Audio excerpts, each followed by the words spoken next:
വീരാൻകുട്ടിയുടെ കവിത പരീക്ഷ. മഴയത്ത് ഒരില ചൂടി നടന്നു പോകുന്നു രണ്ടു പേർ. അവരിൽ ആർക്കാണ് കൂടുതൽ സ്നേഹമെന്ന് എങ്ങനെ അറിയാനാവും? കൂടുതൽ നനഞ്ഞതാരെന്ന് നോക്കിയാൽ മതി.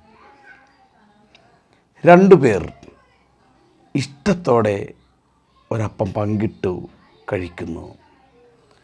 അവരിൽ ആർക്കാണ് കൂടുതൽ പ്രേമമെന്ന് എങ്ങനെ അറിയാൻ കഴിയും? അപ്പത്തിൻ ചെറുപാതിയിലേക്ക് തിടുക്കപ്പെടുന്ന വിരലുകൾ ആരുടേതെന്ന് നോക്കിയാൽ മതി. തങ്ങളിലെ സ്നേഹത്തെ പ്രതി തർക്കിക്കുന്നു രണ്ടു പേർ. അതിൽ ഏറ്റവും പ്രണയമാർക്കെന്ന് അറിയാൻ എന്തു വഴി? അവരിൽ തോൽക്കുന്നതാരെന്ന് കാത്തിരുന്നാൽ മതി.